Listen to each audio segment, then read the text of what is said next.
Peut-on éduquer les enfants autrement? Parfaitement, répondent Catherine Lécuyer et Moïna Fauchier de Lavigne, qui sont nos invités. Bonsoir Catherine Lécuyer, peut-être à ma droite. Vous êtes docteur en sciences de l'éducation et psychologie. Votre livre cartonne, si l'on peut utiliser une expression familière, à travers le monde, un best-seller, un livre brillant même selon le quotidien El País. Vous êtes québécoise, vous vivez à Barcelone. Le titre de ce livre, c'est Cultiver l'émerveillement, la curiosité naturelle de nos enfants. Avec nous également Moïna Fauchier de Lavigne. Vous avez coécrit ce livre avec Mathieu Chéreau, L'enfant dans la nature pour une révolution verte de l'éducation. C'est aux éditions Fayard. Moïna Fauchier de Lavigne, commençons avec vous.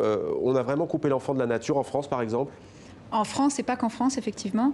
En un peu plus d'une génération, les enfants sont coupés de la nature et sont aussi complètement rentrés à l'intérieur. Donc les enfants, à l'école et en dehors de l'école, sont rentrés dans les appartements, dans les maisons. Mais ça, c'est un phénomène nouveau? Et c'est un phénomène qui est effectivement assez récent. Ça a un peu plus d'une génération. Concrètement, c'est quoi être coupé de la nature? C'est déjà dans la ville, il n'y a plus le bac à sable classique à l'ancienne, on passe son temps sur les tablettes, le nez sur le téléphone, déjà très jeune?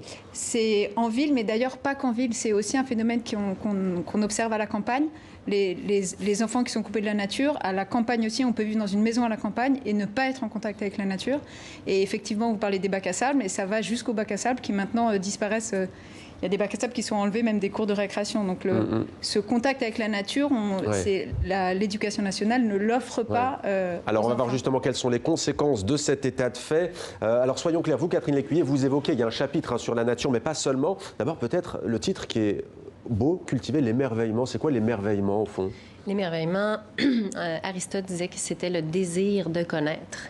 Donc, c'est quelque chose qui est inné chez l'enfant. C'est pas quelque chose qu'on doit inculquer ou qu'on doit stimuler. C'est quelque chose qui existe, on doit se limiter à le respecter. Donc, le livre explique là, en quoi consiste l'émerveillement, qu'est-ce qu'on peut faire pour maintenir cette soif d'apprendre chez les enfants. La soif de curiosité, c'est quoi par exemple? C'est qu'on met de l'eau, un bac à eau devant un enfant de 3-4 ans, il va de suite toucher pour essayer de voir la texture, la température. En fait, les enfants de moins de 6 ans explorent leur environnement de façon naturelle. Donc, c'est pas nécessaire de les pousser dans le dos pour... on le voit tout de suite quand un enfant est à 4 pattes là, pour mettre les doigts dans une prise de courant ou se tirer sur une nappe et tout tombe par terre. Donc, on n'a pas besoin de lui dire « Allez, allez, va découvrir ». Non, c'est naturel. Donc, l'enfant, la première chose qu'il fait quand il touche de l'herbe, c'est à la bouche. Donc, c'est à travers des 5 sens. Donc, les enfants de moins de 6 ans apprennent à travers des relations interpersonnelles et à travers des expériences sensorielles. Donc, c'est pour cette raison que la nature est tellement importante. Parce que les enfants ont un déficit de réalité. Donc, ils sont souvent devant un écran. Donc, leur monde est un monde qui est plat, qui est en 2 dimensions. Donc, ils ont perdu cette 3e dimension-là, cette profondeur-là. Les enfants ne connaissent pas la réalité à travers de la réalité, sinon à travers du monde des ombres de la caverne de Platon. Donc, des fois, ils n'ont jamais vu une vache. Ils l'ont vue sur la tablette, mais ils ne l'ont pas vue en réalité. Donc, ils ne savent pas c'est quoi une vache. Ils ne l'ont pas senti, ils ne l'ont pas touchée.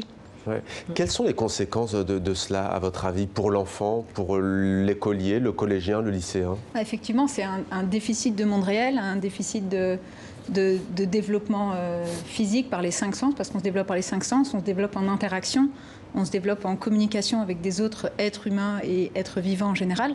Donc si on n'a pas ce lien et si on n'a pas ces interactions, il manque vraiment quelque chose à notre développement. Et ça développe des maladies aussi, obésité, hypertension, dépression et troubles du comportement également. Ça, c'est des choses que vous avez pu constater?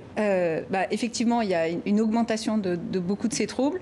Et on connaît, on sait les problèmes que causent les écrans par rapport à la surstimulation, au manque de sommeil, à la sédentarité, aux problèmes de concentration. Et on sait à l'envers, il y a une multitude d'études qui ont été faites sur les bénéfices du contact de la nature, qui sont exactement l'opposé par rapport aux capacités de concentration, qui développent ça facilite l'activité physique, ça encourage l'activité physique, ça encourage la créativité. Et donc, on a vraiment... ça pourrait être presque un antidote à ça, quelque part. Vous êtes d'accord avec ce constat? Oui, en fait, tout à fait. Un des effets, une des conséquences de la rapidité, là, j'étais dans l'avion, j'avais une personne à côté de moi qui était en train d'écouter sur YouTube une vidéo en vitesse 2, 3, 4, 5. Donc, cette surstimulation-là fait en sorte que les enfants s'ennuient en contact avec la réalité. La réalité est lente, la réalité est exigeante aussi.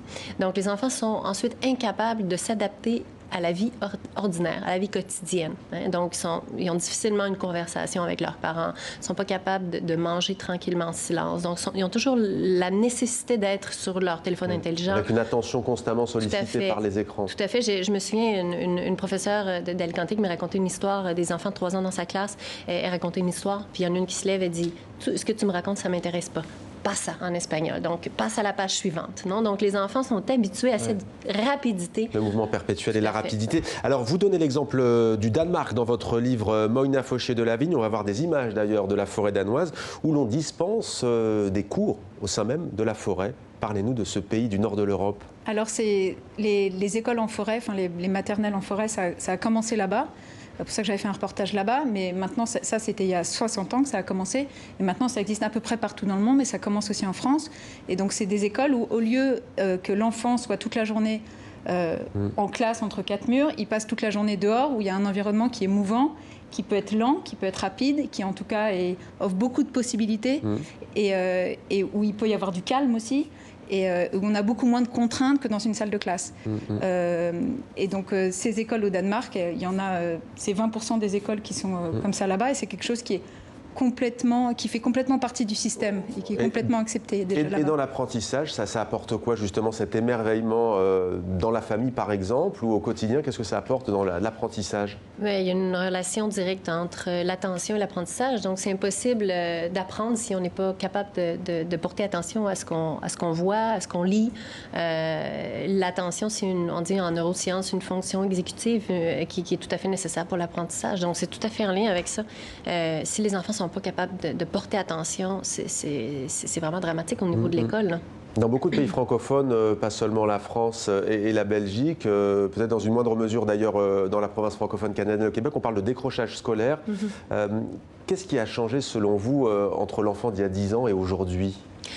En fait, le décrochage scolaire, on pourrait dire qu'il y a plusieurs causes. C'est pas seulement dû à ce que je vais expliquer, là, mais le fait qu'on ait de la difficulté à faire des efforts, c'est en lien aussi avec cette question-là, parce que maintenant, on a tout à un clic. Donc, on a juste besoin de cliquer.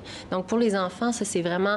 c'est une motivation artificielle externe. Donc, la motivation, le désir d'apprendre, c'est quelque chose qui naît à l'intérieur. C'est quelque chose qui est très profond. Donc, ce qu'on fait, c'est qu'on endort le désir d'apprendre avec cette surstimulation externe. Et j'ajouterais aussi, à part de la nature, la surconsommation. Donc, les enfants ont tout ce qu'ils veulent avant même de le désirer. Ça, c'est vraiment un problème, là. Alors, selon les études récentes d'un biologiste, non pas danois, mais suédois, les enfants en contact quotidien avec la nature sont moins malades, plus sociables et ont une meilleure concentration. La concentration qui permet donc de développer des processus cognitifs qui permettent de mieux apprendre aussi, selon vous? C'est effectivement un point central par rapport à une réussite scolaire, même si ce n'est pas le seul objectif pour l'éducation des enfants. Ce n'est pas juste la réussite scolaire, on pourrait être plus ambitieux que ça. Mais effectivement, la concentration, c'est un point qui est. Mais on a le sentiment que la nature important. fait peur aujourd'hui, par exemple en France, je ne sais pas si vous l'avez au Québec ou à Barcelone, mais il y a l'acrobranche, on dit ça aux enfants, mais autant aller à la forêt, on a envie de dire. Alors on ne dit pas, si des enseignants et des enseignantes nous regardent, qu'on n'emmène plus les enfants à la forêt ou en classe de découverte et en classe de neige, mais on a le sentiment qu'on y va moins. C'est vrai ça? Ah, on y va moins, il y a moins de classes découvertes, et on sort beaucoup moins, parce qu'effectivement, il y a une vraie phobie du risque qui fait qu'on prive les enfants de beaucoup d'opportunités et d'un apprentissage du risque qui est essentiel pour se développer.